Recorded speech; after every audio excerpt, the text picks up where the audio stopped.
Hey everybody, it's Nate Price, your Magic the Gathering Arena Community Manager. Welcome to our live stream today. I'm joined here in our wonderful studio, and this place looks real nice, this is by Chris Clay, who is the principal game designer for Magic the Gathering Arena, right? Did I get that right? That's correct. Okay, cool. I know that there's like 7 titles that I could call you. I'm just trying to go with the one that sounds the coolest for the people at home. It works for me. Okay, cool. Doesn't change what I do. Super, which is a lot.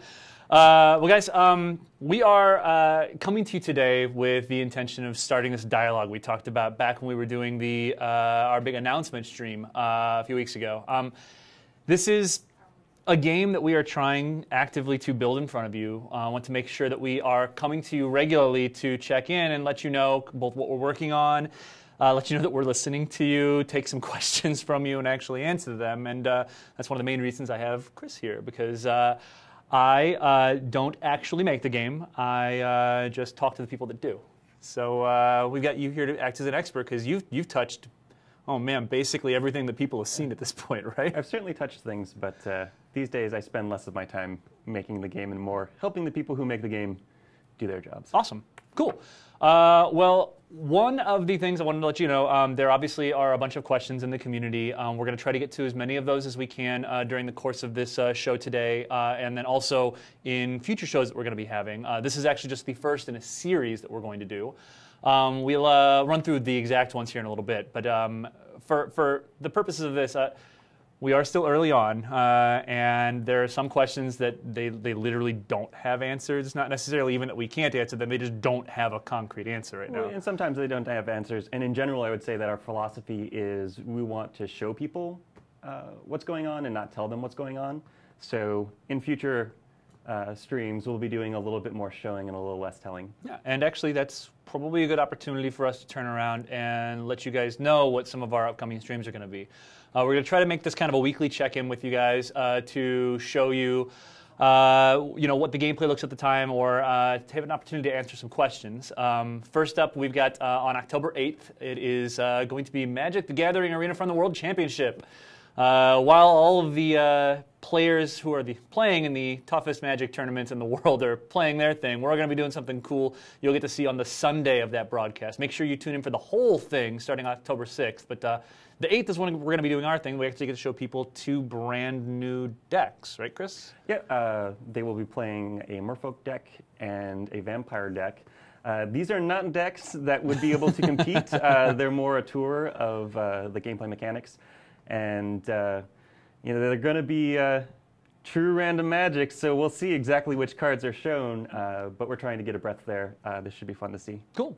Up next is going to be on October 11th. We're going to have our first full deep dive Q&A past this one, where we're actually going to look at some of the aesthetics and visual design. This comes from like one of the big buckets of questions that we've gotten from the community. Why do the cards look this way? Why does it tap this way? Why does the battlefield look this way? And this is an opportunity for us to not only go into a little more detail answering those things, but you guys will be able to kind of show us what you were thinking as you developed to this point. Right, and that comes back to the showing, not telling. Mm-hmm. So, like you said, one of the things that I've read more often than anything else is, why is tap like that?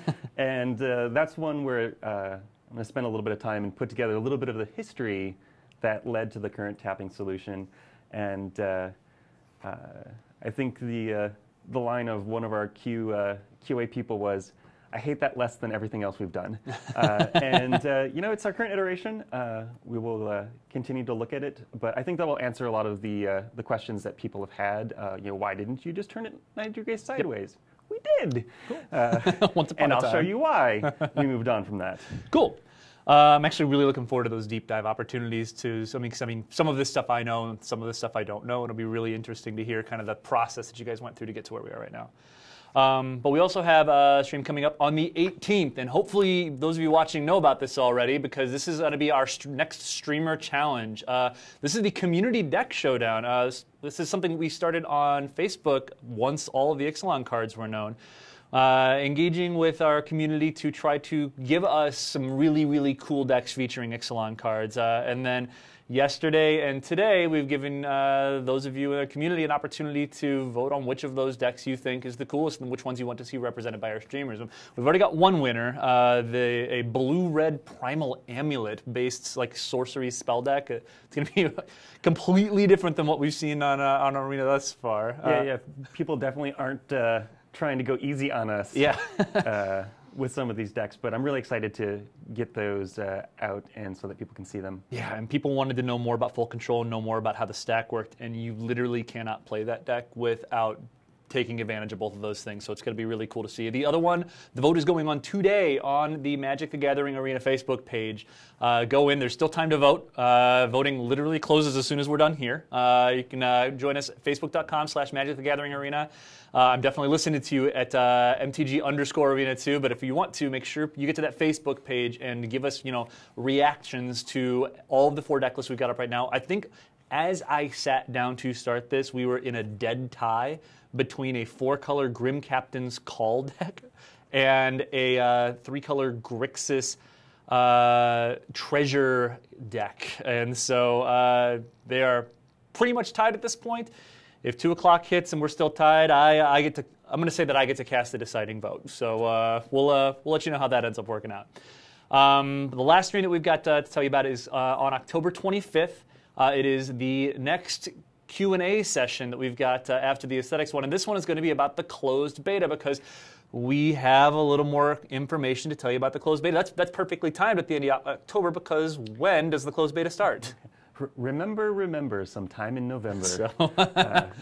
So sometime in November is we're going to have the first opportunity to start inviting members of our community who are in our priority access queue into the closed beta process. It's going to be a small group at first, but it's going to be something that we're going to ramp up, increase the number of people who are getting access from that priority queue over the coming weeks, and it's going to be something that we're going to have an NDA on that first phase of the closed beta, right? That is correct. All right, because we want to make sure that we are getting the game polished up so that we can be ready in the beginning of next year to start streaming, right? Absolutely. Awesome.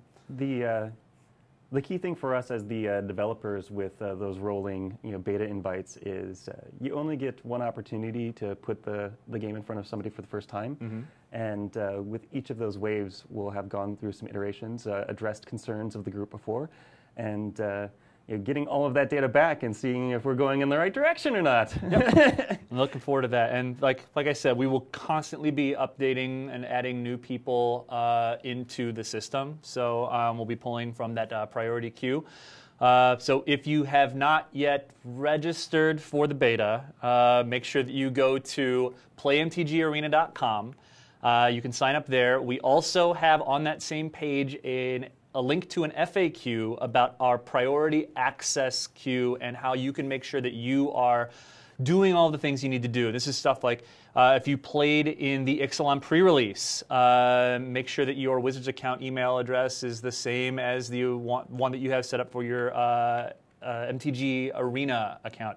Make sure your DCI number was given when you went to play. If you were a Duels player, making sure that your Duels account is linked up with ours as well. If you're playing Ixalan events, you're playing actually just on Magic Online right now. I mean, this entire week is another way to do it. So if you haven't been playing on Magic Online this week, first of all, why aren't you drafting Ixalan? It's out right now. And second of all, please make sure that you do, because this is one of the ways that you can get into that priority queue for when we start letting people in November. So again, closed beta recap starts in November, and we'll be letting people in waves, starting with kind of a small group and then ramping up from there. And also didn't want to let it slide out there. We are letting people start streaming in the beginning of the year next year, right? That is the plan. All right, cool. That's what we're looking to do then. Well, that's kind of our upcoming content plan. You'll be able to catch it on our calendar of events here on our Twitch page once I am not in front of the camera and can update that for you. But I would like to move on from that stuff. The whole purpose of doing this particular stream right now is to really demonstrate that we're trying to have this conversation with you, that we've been listening to the things you've been bringing in. I wanted to let you know the future opportunities to see the game, future opportunities to have these conversations with us. And now I'd actually like to take some time and go over some of the big buckets of questions that we've gotten from people in the community thus far. And I think the biggest one that I've seen is, are you coming to macOS? Are you coming to my platform? Are you coming to this platform? We've announced earlier that we're developing right now for PC, but I really want to try to clarify for people what our goals for platform and accessibility are coming down the future, and that's why I've got you here. So, platforms. Yeah, so for platforms, our focus really is on the PC at the moment, and that really comes down to that keyword there, focus. By focusing on the PC, we're able to really streamline our process. It allows us to iterate very rapidly. We've got one target platform. It doesn't mean that we're not planning for the future in other platforms. We're playing on Microsoft Surfaces. We're playing on PCs. We're playing on laptops. It really just comes down to speed of iteration and making sure that we have that focus on our first target platform. And then we get to move out beyond there. Because we mentioned this earlier, I mean, the game is being built in Unity, which means something to people who know what that is and doesn't mean anything to people who don't. Right. I've seen a lot of people on Reddit who have followed that thread through. When they hear that we're developing on Unity, a lot of people understand that it makes it much easier to move to other platforms. And that is a big part of why we chose that as our development engine for the client. So for those in the know, they know what that means. Yeah, but that's what it means, is the fact that, once we've gotten to development to where we need it to be, makes things a little easier for us when we want to change platforms. Yeah, and that's one of the challenges that goes along with that. We've got a lot of Mac users inside of Wizards. We've got a lot of PC people as well, but it's keeping that focus on the PC platform and not going wide too soon, because every time you add another platform into the mix, it's additional builds, it's additional QA, it's additional development, it's new bugs. We'll get there in time, but we're really keeping that focus on PC right now. Cool. So the next big thing that I wanted to hit is we've had a lot of people reaching out to us, especially from the Commander and Magic Duels playing communities, who are curious about other game modes, because especially for Duels players, there's a lot of people who are really into the PvE, like the ability to play against the AI, play against the computer. A lot of Commander players. We've kind of already addressed the older Magic format question when we're talking about the fact that we're looking at standard, looking at current draft. But when it comes to the PvE Commander type of play, we're focusing on player versus player, one versus one current stuff primarily, right? Yeah. That's a big part of the name, Magic the Gathering Arena. It's about that arena. It's about player versus player. And I'm going to go back to that word focus. Our focus is on PvP. One of the traps, in my many years in development that I've seen projects fall into in the past is, especially with a product like Magic, there are so many opportunities. There are so many paths to go down. Some of the danger is trying to go down all the paths and ending up not getting to spend the correct amount of time on anyone. And for this initial launch, we are absolutely focused on PvP. Okay, cool. So this is another big one. This is just going to be a giant topic that we won't get into in super high detail today. This is going to be something that we'll want to get back into in probably one of those future deep dive Q&A sessions. But we'll start off by, this all basically falls under the umbrella of economy. I'd like to start off by clarifying for everyone what free-to-play means for MTG Arena, because there are a lot of different ways that that term can be used, and we have a very specific thing that we're thinking about when we mention that. Right, so when we're talking about the economy and being a free-to-play game, our goal there really is for you to be able to experience all of the gameplay as a free-to-play game. There are going to be pay avenues to speed things up. There'll be pay avenues for things like vanity objects. It's not necessarily saying that you could acquire all of those cosmetics without paying, but that all of the gameplay is something that you could experience. That is the goal. Yeah. So I want to be able to play a match of Magic the Gathering. It is not going to be absolutely required for me to spend an amount of money on an entry fee. Yeah, I am not so old that I don't remember being a college student eating ramen and having more time than money. For people like me who have potentially more money than time, there's going to be that avenue for getting into content faster. But we definitely have that goal of having access for people who just want to play. Yeah, it's just you don't have to spend any money out of your own pocket. You just have to spend some time, right? You mentioned something else that I was going to bring up here in a minute too. Cosmetics. We've had a lot of people asking us about those things, like can I get different card backs, interesting boards and that kind of stuff? Are you going to have premium foil cards and that kind of stuff? And I know that there are a lot of people who desire the ability to customize their own play experience. Yeah, we have plenty of plans in the works there. I have definitely heard, when reviewing concept work or whatever for a card back, for some other things that I'm not going to, people being like, I would pay for that. Yeah. Our goal is there to allow players to express themselves through things like the player badges and providing lots of options there. That's something that's, will also come out of the whole beta experience and feedback from the community. What are the elements of the game that people really want to customize? And we'll be listening to that. Yeah, and honestly, some of this stuff, if you guys are, like I said, following us on those social channels, by all means, reach out to us now. I spend a good portion of every day making sure that I'm culling through the Twitter feed and making sure that I'm answering all of the, as many of the questions as I can that come in via our Facebook page. So make sure you're following us. Let us know. Specifically on this topic, it'd be kind of a fun thing to get some information back from people. Might as well get it now. So yeah, and there's already been a lot of it out there in the various channels, from Facebook, Twitter to Reddit. And I'm more of a lurker, especially at this phase of development, but definitely reading a lot of what's getting generated by players out there. All right, cool. Well, on the same-ish topic of economy, there is one last thing I wanted to get to before we get to kind of an open Q&A with our Twitch chat.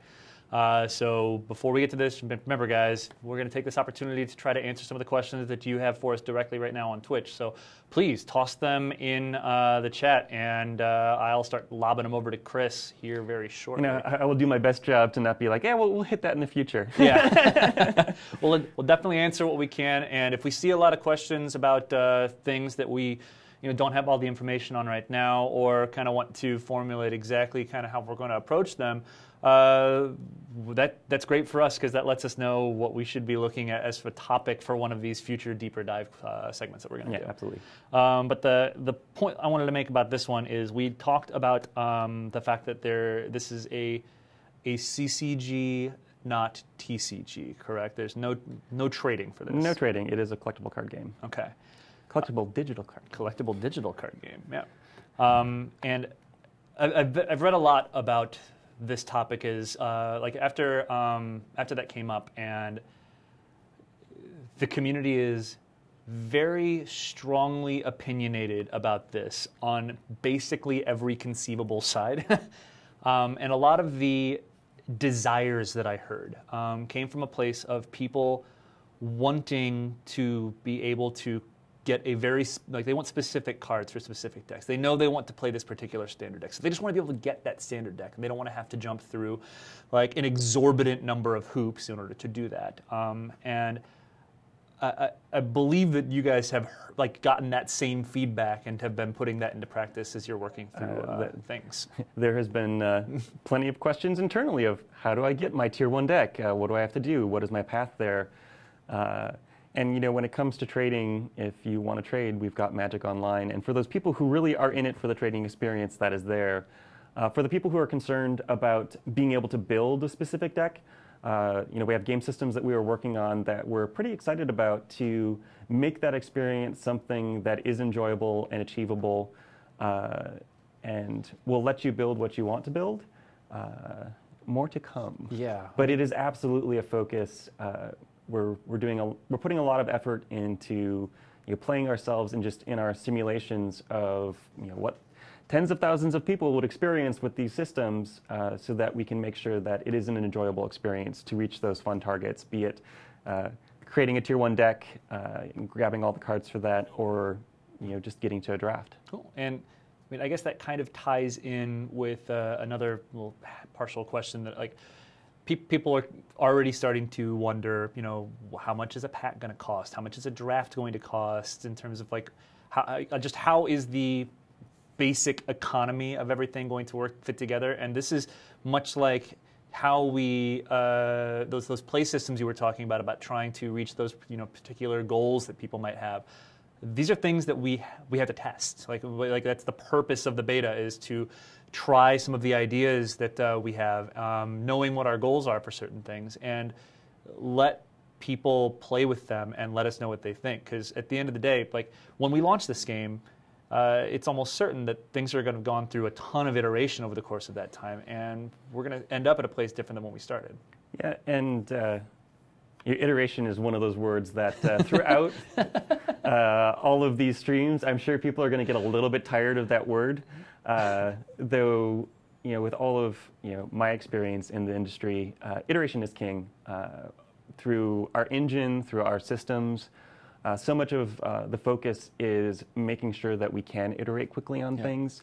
And I get really excited when I encounter a bug during a playtest at 4 in the evening, and then by 5:30 it's fixed because the developers have systems that they can iterate through quickly, and we can get those in and tested. And when it comes to the economy, that's another one of those things that we are setting it up so that it's something that we can iterate on quickly, and try to create the system that works best for everybody. Okay. Cool. I mean, it's just going to work best for everybody. That's easy, right? Yeah, because I mean, it's like deck building. Like your deck starts out at a place that is almost certainly going to be a different place that you ended up at, but it takes a lot of those iterations. That I don't need to iterate on decks. Every deck I craft is a tier 1 deck. Exactly. Well, that kind of gets us through the major buckets of questions that we've had. And I know that some of those answers were things that we don't have to the point that we're ready to talk about them in greater detail. But for all those things that we don't right now, we will as we start to get people's hands on them, because that's the whole point. Is at the end of the day, we want people to be having a fun play experience, and some of this stuff is literally numbers on a page until people start to actually play and see how they feel about these things. And once we get people an opportunity to do that, we'll look at taking an opportunity in some of those regularly occurring deep dive streams to go into those big topics for you. So definitely keep a lookout for that in the future. In the end, it really is proof through play. Yeah. So let's see. You want to start getting to some of the questions that we've got from Twitch? Let's see. Yeah. All right. Let's do that. Let me see if I can remember the. Oh, I can. How lucky. All right. This is a couple fun ones. All right. Hit me with your best shot. So first things first, we will. Let's see. Scribbles 1554 is asking something that I know what the answer to this is going to be, because it's something that we can't talk a whole lot about right now, but I do have plans to have an actual stream on this in the semi-near future. So, it's basically, is deck building for Arena the same as Duels? I know that part of this question is almost certainly, are we going to have the same deck restrictions that you have for deck building in Arena that you had on Duels, where you can only have a certain number of rares, certain number of mythics, and that you're shaking your head no. No. That's the easy part. Can you build that deck for the Pro Tour? Yep. Great, you can build it in Arena. All right, yeah, because that's, again, we talked about earlier that we're looking at the play should be... I just realized that could be misconstrued. For a standard Pro Tour event, can you build that deck? Sure. Then there, you're good to go. Yeah. It looks like a couple of these questions actually are kind of hitting similar pillars. We could answer kind of in a group where... like questions about, is draft going to be the same as, the kinds of drafts that you see at the Pro Tour, like 8-person drafts, that kind of stuff. And I mean, this deck building question was another one that just harkens back to, we are looking at very specifically trying to make an authentic Magic experience, and that's what that means to us. Is like, again, the same standard play that you would be able to play at a standard Pro Tour, the same kind of drafting that you would see at a Pro Tour as well, right? Yeah, it doesn't mean that we're not exploring other types, but you know, at its core, it's getting that core draft experience. And as a limited player, that one is really important to me. I do play constructed formats as well, but limited is one of the things I absolutely love. Just having those restrictions and trying to find the best deck. So, yeah, absolutely. Cool. We've got a lot of questions, actually, it looks like, on the portion of the closed beta that involves the NDA. Let me do my best to try to explain a little bit about that, and then I'll let you kind of fill in for me as the person who is like building the product on the back end. When the closed beta begins in November, we are going to be starting to invite members of the community who are on our priority access queue into the game so that they can start testing things. But there are more features in the game than just simply playing a game of Magic. And like some of the stuff that we've seen in the past, like at our announcement stream, or if you get an opportunity to go to HasCon and play the beta, and what we're going to be seeing in some of these upcoming streams, they are portions of the game, but not the entire game. And so there's still some stuff that's going to need to be worked on as we move forward, and we need to make sure that things get polished up. We talked about this a little bit when you and I were chatting before the stream. Like, I played alphas before that were literal white box games. Like, is you walk in and all of the buildings that you would be interacting with are actually just white boxes. There's no texturized to them. Like, it is less important that the building looks like a building at that stage than it is that the physics of interacting with the building are what you would expect. So that's kind of where we are. We're moving past, well, we're past white box, but we're definitely to the point when we are looking to make sure that everything does what we want it to do, and starting to build on making sure that things look the way we want them to look, and tying it all together before we're ready to allow streaming. Does that sum things up acceptably, or is more to add? Well, I mean, I guess the elaboration there from my point of view is, you know, our goal with the closed beta, and especially with, you know, getting these enfranchised players and people who have played Duels, people who have played Magic Online, people who are playing in pre-releases, is trying to make sure that we have those engaged players coming into the closed beta and testing some of these systems that you haven't experienced Magic like this before. And one of the challenges as a developer is every day we're right there, our nose is in the thick of it, and it can be really desensitizing. You know, the places that are a little bit rough, you know, we've got calluses there, we don't necessarily notice them. Yeah. And in the closed beta, we're looking for people to come in and be like, hey, this is a rough edge. You should address that. And like, oh yeah, that is something that we've just become desensitized to. And with getting those people who are really enfranchised Magic players in there in that closed beta experience, it lets us polish those rough edges so that when we go out to a wider streaming audience, potentially things that aren't visually clear are now clear, so that when they're in that streaming experience, they can understand better what's going on in the game of Magic, especially for people who've never played before. So basically, we've talked a lot about making sure that we want to make a game that's fun to play and watch, and Absolutely. We definitely think that we are doing the right things to make a game that's fun to play and watch. We really want other people to tell us that that's true before we let people start watching on a mass scale. One of the other traps of development comes down to, you have your own story of all of the challenges that you've had throughout the project, and you know how hard some of the things were, and it can be a trap to be like, this was so hard, you should appreciate it, and in the end user sees what they see, and they don't really care about the story necessarily, and we want to get to that point where people see that experience and it's everything it needs to be, and not fall into that trap of caring too much about the story of the challenges we faced in the hills we charged up. Both ways to school back in the day. In the snow. Yeah. And so the kind of the process, the way that'll work is for the the community members that get invited in off of that priority access queue to that first wave of the beta, we're just going to have them. We'll have them sign an NDA, which basically it's the same thing that any NDA that you would sign for most things is just like it's making sure that we don't have people out streaming it before we're ready to have it streamed. It's making sure that people aren't discussing like incomplete features, things that we're asking them to work on, because we also like we really want to make sure that we're putting our best foot forward, and it's hard to people. We don't want to run into a situation where we might be showing people things that are super rough as we're trying to refine some things and have people making snap judgments about those things, knowing that at the end of the day, that's not what things are going to look like. So there are some things that I think are super cool that I don't want our competitors to know about too. So lots of things like that. So that's kind of how that process is going to work. Is the people who are being invited in will sign that NDA, and then at the beginning of next year, some point in the beginning of next year, early. We will be moving to a point when those NDAs no longer apply to streaming, and we let people go out and start streaming the game.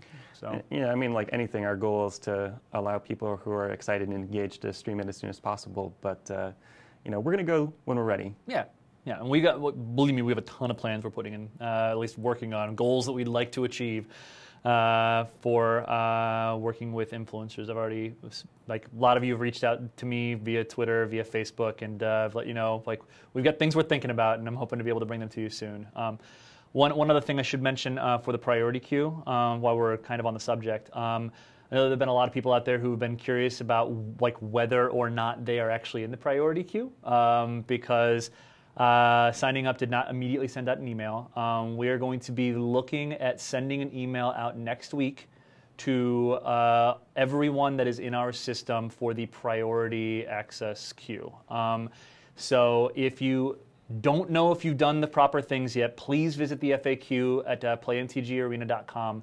Make sure that you've done all the things that you need to in order to guarantee that you're in that queue. And if something ends up happening where you get through next week and you still haven't heard back from us as to whether or not you're in that priority access queue, reach out to our game support team, because they can help you troubleshoot and make sure that you get on that list. And no one's being punished for getting into the system late. That's not how it works. So we just want to make sure that everybody gets into the queue, and then once the closed beta starts in November, we will start inviting people in. So we get to invite people in to help us break things. Exactly. It's the point of beta, right? All right. So let's go to a couple of other questions. This one touches a little bit on something that you hinted at a little earlier. Evok Thurner asks, any mobile version planned? I know that you mentioned something. But we talked a little bit about platforms earlier, and we were talking about PC. We also talked about the fact that we are working on Surfaces, and so I'm guessing we're probably, if nothing else, making sure that we know what we're doing when it comes to things that involve touch. But let me guess. More about platforms in the future, right? More about platforms in the future. All right, cool. So here's a fun question. Sundire asks, how many creatures can be on the board at once? So I had a game a couple weekends ago where I was playing a cat deck, and my opponent had stolen some creatures and was playing a deck, and he had 3 Anointed Processions out and was generating 16 tokens at a go, and I'm trying to remember exact count, but we were up in the 200 range, and it would have been fine if he didn't have 2 of the Anointed Priests out, causing those 16 tokens to trigger so many things on the stack. I mean, everything's working fine, just slowed things down a little bit. Got put to the top of my priority queue. That's an animation we need to speed up. On that front, one of the things I've seen a lot of feedback on is, along the lines of, can I turn the animations off? Oh, yeah. And that's one I wanted to speak to. That is not something that is on my radar. The animations are a core point of our gameplay, but some of my background is in the MOBA space. I am used to getting things communicated and done in 300 milliseconds, 500 milliseconds. I want snappy gameplay. If there are things in the way, that is stuff that we're going to get out of the way. If the answer is to turn them off, then we haven't done our job. Right. I mean, it's also, it's one of those things that's interesting because it's kind of hard to control for both sides, where even if you have turned off your animations, if your opponent hasn't turned off their animations, they're still going to have that processing time while they happen. So just making things snappier and playing where people don't want to turn them off because they don't think it affects the actual pace of play is a goal. Well, and part of that too is just for a streaming experience, the animations and VFX are going to be a key part of the communication, and we believe is vital to the arena experience. Cool. This actually reminds me of something we talked about a little bit ourselves earlier. Like, you listen to people a lot. I know that you've been out there, like, on the front lines, reading all of the posts, reading the social media feedback, reading people's reactions to the press hits. Yeah, you guys are really good at generating content. Yeah, which is good because that's why we want you to play in the beta. That way, keep generating that content, keep helping us make the game great. But you mentioned that there are definitely times that you've heard feedback from people when you know that the very specific thing that they're asking for is not something that is necessarily the best thing for us to do, but it gets you thinking, at least in the right direction, about trying to parse out what it is that they're really asking about. Yeah, and I know for me as a developer, that's been one of the best parts of having the announced stream, getting people looking at things for the first time, getting people playing at CasCon on the show floor. It started people thinking about what they would want, the problems that they would have, and it's been really exciting to see questions asked in the community that I can't necessarily answer, but then formulating that down to you might be asking for one thing. Example from Discord chat, somebody asked to be able to indicate a card that they want to keep the mana available for, so that they can make sure that their instant or counter spell is able to be cast, but still use auto tap. And that's one of those where that particular pathway isn't necessarily the best one for us or with the engine or anything, but that opens up other avenues for us to be like, but we think we can help you accomplish that goal. And because one of my favorite parts about reading player feedback is just getting all of those different viewpoints. It helps change my perspective on what people are really looking for. And again, I've been around in the design space long enough to know that giving people exactly what they ask for is often not going to meet the need. It's really taking all of those different points of feedback and triangulating back to the core system that people really want, in things like economy to achieve their goals. Yeah. So I have a new question from Squiggy GGG. Who asks whether or not Ixalan will be the only playable set in the beta. I think that part of this might be born out of the deck building challenge that we're working on right now, where I've seen some people making comments like we want to be Ixalan only decks, primarily to stay in theme with the fact that Ixalan is in pre-release and release soon. But that's one of those tricky questions. Boy, what do they mean by beta? When we first allow people into the closed beta, it will just be Ixalan. Okay. That is where our focus is. That's where we're testing. That's where we're putting most of the polish elements in. But more sets will be coming online throughout the beta process to complete standard. So depending on the phase, yes, Ixalan may be the only thing that you're playing, but our Amonkhet, Ether Revolt, Kaladesh, all of those will come online throughout the process so that at launch we are standard complete. And in the announce video that we had, there was some awesome behind the scenes B-roll footage. It showed us working on cards from Amonkhet, working on cards from Hour of Devastation. And like I said, when I'm hitting 200, that's when I'm playing in Amonkhet and Hour. So there's a lot of work and effort going into all of those sets as well. But Ixalan is the one that we've really been focused on. That's really where a lot of the polish is going. And we will move out from there. There are many Magic cards. Yeah. So this brings me to an interesting thing. That, I think For me, the most interesting thing about this game is actually the rules engine that it runs on and the way that it's built to effectively be able to parse, like try to parse the cards and know how they work within the rules of Magic. And like, does having a rules engine that is capable of potentially doing that make it easier to bring new cards in, or does it come with its own challenges as well? So, in my time at Wizards, when I first got here, the client was very new, and the rules engine was further along. So there were so many cases where, like, well, it's working in the rules engine. Why can't the client guys get their act together?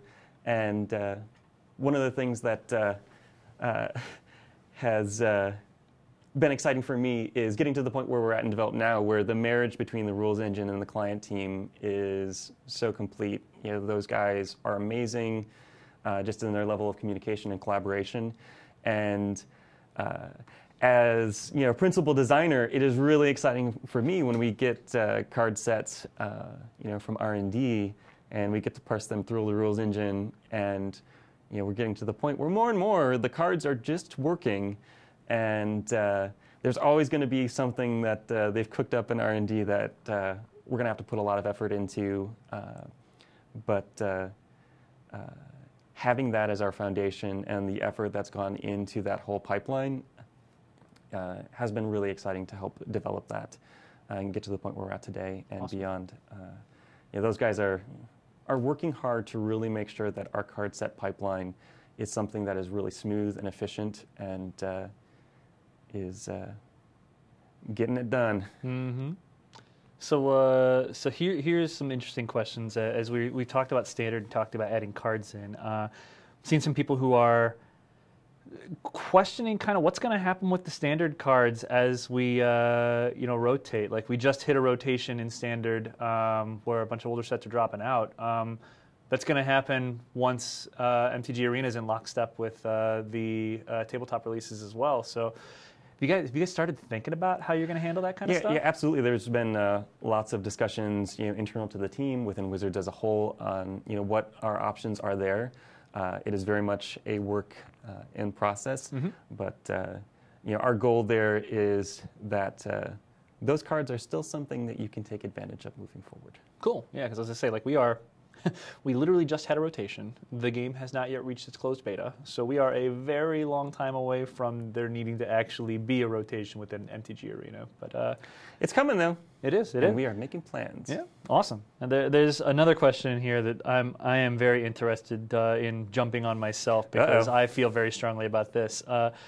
Bovine Gotti, which is a great name, asks, what are the plans for MTG Arena as an esport? Are they ambitions? Do they exist? Are they not a thing? And the things I would like to say on this are, first of all, we haven't yet reached the beta yet. So coming up with plans for how something might be an esport until we've actually gotten to the point when the game has been launched and released might be a little premature, but Magic has been around for 25 years, and we have been like one of the leading competitive games in that space for most of that time. And having an opportunity to have a digital client that we might be able to have people competing on is definitely something that I know we are absolutely thinking about how this is going to work and how this is going to fit into the ecosystem. Yeah, absolutely. I mean, just as a developer and player, it is so satisfying to watch people playing at the highest level possible, and seeing what people are able to accomplish with cards and decks. So that is very much a goal of ours. Yeah, and part of we want this level of high fidelity. We want the game to be fun. We want it to be all of these things, and we also want the people who play the game at the highest level to believe and feel strongly that the platform is something that can allow them to exactly do that. Yeah, and if you want to know what keeps me up at night and where all of my gray hairs come from, it is definitely that challenge of serving the needs of the highest level of play, but at the same time allowing people to come in and get through a game of Magic really quickly. Before the whole announce stream we had finally, through many, many months of development, gotten to the point where we were able to turn on some of the features that really speed up the gameplay. And it was so exciting for me to go into an hour-long playtest and be able to get through 6 or 7 matches of Magic.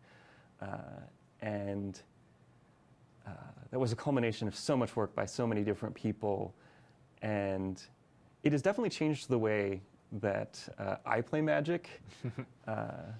And serving that need for just really crisp, quick gameplay, and serving the need of players who are pulling off things that I haven't even thought about.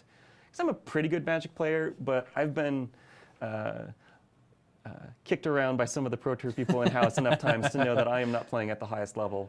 You know, to really serve those needs as well, it is definitely a challenge. And it's a huge goal of mine Good and thing. the teams. It's nice, like the play design team that we have that is made up of a bunch of people with Pro Tour top 8 credentials and like just really strong Magic players. We have multiple Hall of Famers in the building. I mean, they may be out of the running for a while, but I've literally played Magic against Mike Turian dozens of times in my life, and I have won a whopping 0 games against him. He's still as good as he ever was, and having like this kind of insight on the inside is great. Like obviously putting this in front of other people in the future is where it really is going to explode. There's been lots of feedback there. There are things that we're constantly working on, and yeah, that will be an ongoing part of development in perpetuity, Cool. because it's something that we can always improve. Let's see. Well, I want to ask. So here's something that's interesting to talk to. I don't know how much we can actually say on this right now, but it's worth bringing up because you mentioned earlier, I believe you mentioned earlier, if I was remembering things Putting words correctly. in my Yes. mouth. When we were talking about formats and drafting earlier, and like looking at doing some interesting things on the client. Cube April asks, basically, have you guys given any thought towards like maybe at some point down the road having some interesting things that can be done only on Arena, like be it cards, be it formats, that kind of stuff? Yeah, there has certainly been discussion there. It's not a focus at this point in time, but as anybody who's played in the digital card space knows, there are things that are easy in digital that are harder in paper. We have an engineer who got really used to using Evolving Wilds in digital, and when we were doing some of our paper play, he's like, it's shuffling, which is really, really easy in digital. It takes a lot more time in paper, so it opens up some possibility for us to explore sort of formats that have never been explored before in a paper space because it's just not practical. I would say that there's a possibility space there that I would love to explore. It is not a focus at the moment. Cool. I mean, it's but nice knowing that it's really fun just to think about the things that you can do there. Yeah. And we have people smarter than me on the team who I am sure can abuse that to wonderful, delicious end. I like the fact that it's nice to know that this is something that people out in the community are actually thinking about too. Because like, obviously, as with most of this stuff, we are paying attention to your feedback regularly, and so if you guys are asking us questions like this, it means that there's a desire for this kind of thing. So it means that it's worth at least putting on our radar, even if it's not a focus for us now. Like just simply knowing that you guys like certain things or want certain things helps us helps inform us of kind of things we might be looking at in the future once we get a little bit more concrete on some things. Yeah, I mean, even just you're hearing feedback on elements that we know we need to improve, and hearing that reinforced is also just really useful. It's like, yep. That's a priority for us, and the community has confirmed that should be a priority. Yeah, makes our job a lot easier a lot of times. So let's see. Okay, let me make sure I'm reading this question right. Bloody Scythe asks, if you get beta access, will you remain in the access until release, or are there ways with different people? Let me see if I'm correct on this. Is our plan to, as we let people into the closed beta, start with an initial group of people and just build on that by adding more people in? That is certainly a goal. Okay. that doesn't mean that there won't be, how should I put it, special opportunities for people to get some looks. But yeah, our goal with that closed beta, community beta, is to get people in there and continue to allow them to see the game grow. Okay. Yeah. So it's mostly like, I think they're asking mostly like, are you going to be in with the same group of people that you get in with as that wave, or are you added to like the pool of people who are currently already in? And it's more people are jumping in the pool. That's okay. That's what I thought. All right, first group out of the pool, second group in. No, it's not a rotation. It is an ever-expanding Okay. pool, which is a challenge for our scale team to keep growing that pool. And the thing is, that's the point, right? That's why we add people in waves, is to make sure that we are continually pushing the boundaries of what we can do and building out. That's where, when people see me hemming and hawing, that I have to hem and haw the most, because there will be those moments where we really do want to stress all of our services and the client, and that's where I have the most uncertainty. Like when we need to really bring in a whole bunch of people for a moment in time, I have more uncertainty over events like that. Gotcha. So like those would be opportunities where something we might do is just invite a whole bunch of people in who are not previously in the closed beta, so that we could stress things as much as we can. But afterwards, like we will go back down to a more manageable level where something like there's a process that hasn't been clearly defined for this yet. And that's one of those things where when you're doing a stress test, you want people in to stress it, but that's not necessarily something that gets solved over the course of a day or two to then hit, so it's not stressed anymore. Yeah. And you don't want things falling over constantly because you have too many people in the pool, so to speak. Okay. All right, so I'm gonna take there's a question in here by Roll a Die. I'm actually gonna roll a die. Yeah, roll a die. I'm gonna slightly reword it because I kind of like this thinking. How much have you personally done on the rules engine and putting cards in? My work on the rules engine has been talking to people who are far Okay. better at coding than me, and saying, I would really want things. It's kind of my job to want things. So I get to walk around and be like, I want a thing. Why do you want things? Because I want things. Yeah. All right, I'll make the thing you want happen. So when it comes to that, that's my role in many ways, is to want things and to help people come up with the plans to turn those wants into reality. Cool. I think it would be awesome to get some of those rules engine engineers on a future stream. Oh, yes. Because they understand Magic and the language of Magic at a level that I am constantly impressed with. My understanding of just the intricacies of Magic and the importance of singular words to the function of a card has grown so much since I joined the team, and that really is on those rules engine people. It is a privilege to work with them. Well, it's a quick question, which is probably not going to have a super quick answer. What do you think the most complex card for the rules engine to parse in Ixalan would have been? That is outside of my area of expertise. That's fair. If Pete White or some of the other guys were here, they would be able to answer you really quick. I've got one on the tip of my tongue that I remember somebody pulling their hair out over, but it's not quite there. Well, you know what? Maybe it'll come to me. But the thing is like, that's one of the beauties of doing these future Q&A sessions is we are absolutely going to have one at some point. I want to try to make that work. I really want to try to make that work so that we can get a future Q&A session and maybe get Pete or some of the other guys on the rules team. If we can get them to come up and chat with everybody and kind of explain this stuff, because it is super interesting to me. Well, and I know for me, as a principal designer, I don't want to be the person talking to all of you for all of these. I mean, I'd like to. I like to talk. But part of the goal of these two is to introduce you to the development team and, the further we go in, the less of the marketing speak and legalese we must worry about.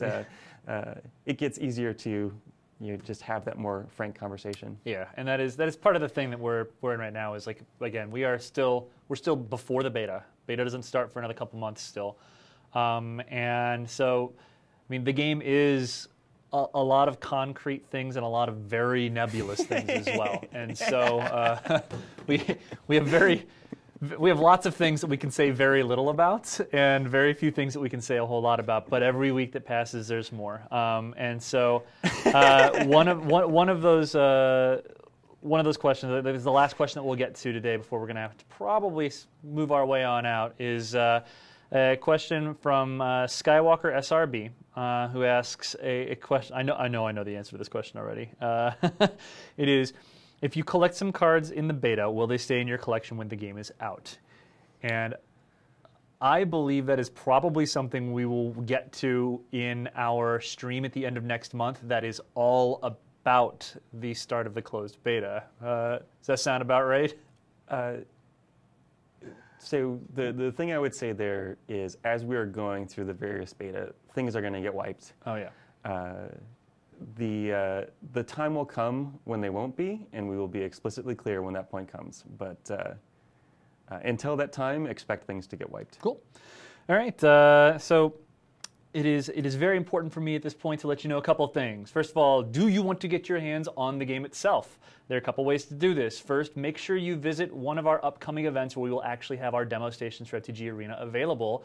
Those include Grand Prix Phoenix, October 27th through 29th, Pro Tour Ixalan in Albuquerque, November 3rd through 5th, and Grand Prix Portland, which I'm hopefully going to try to make my way down to. I love Portland. November 17th through 19th. So please go to these events, get your hands on the game, and let us know what you think of the demo. It is also important that you go out and you sign up for the closed beta. I'm really hoping that you've done that by now. Please visit playmtgarena.com. Make sure you get signed up, and please also double check the priority access FAQ on the page. There's a link to it, and it lets you know how you can go about making sure you're a part of our priority access queue. Lots of things, including getting on Magic Online this week to play events. Make sure you're doing that. Ixalan's out. Go draft. Go make dinosaurs. Go make pirates. Have fun. Make merfolk also. Make vampires. No tribe left behind. We're good. So that's kind of what we really want to do. These are your opportunities to get in and get your hands on the game and kind of show us what you are thinking in the future. That closed beta begins with the very first wave from of our community members from the priority access queue in November, and then we are looking to get that feedback. It's going to be something that, again, is under that NDA, so we're going to be looking to avoid having people streaming at that point. But our goal is to be pushing to early next year, be able to let people stream the game. So get into the priority access queue, get signed up for the beta, go play the demo, and keep an eye out for our future streams. The next place you'll get to see us coming to you with MTG Arena stuff on Twitch is October 8th from the World Championship. And then we're going to have, looks like weekly streams on Wednesday starting on the October 11th, where we're going to have our first big deep dive Q&A as we talk about aesthetics and visual designs. We're going to have our Streamer Challenge, which you have officially 2 minutes left to go vote on the decks that we have on our Facebook page right now, for which decks our streamers are going to play. And then the October 25th Q&A is going to be the Q&A where we go over a lot of the details about our forthcoming closed beta. So make sure you tune in then for all of your closed beta questions. And if you guys have things you'd like to see us address in future Q&As, please send them to us on Twitter, send them to us on Facebook. You can make sure that you're following us on those social media channels by going to Facebook.com/Magic the Gathering Arena, and we are at MTG_Arena on Twitter. So let us know. I will be watching those.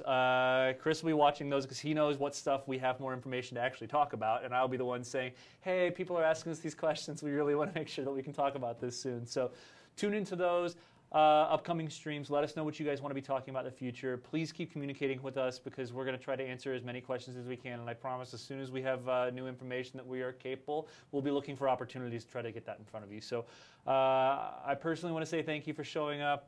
Thank you, Chris, for coming in to answer a bunch of questions I really don't know the answers to. Absolutely. A pleasure to be here. And keep the questions coming. Even if we're not responding, we're there, we're reading, and like I said, even if it's a direction we're already going, getting the confirmation it's something people care about really is helpful for the dev team. Awesome. So again, thank you very much. Go sign up for the beta right now, and we will see you guys, I guess, from the World. I will see you from the World Championship a week from Sunday. So thanks for tuning in, guys. I keep expecting to hear you say like and subscribe. Thanks, everyone.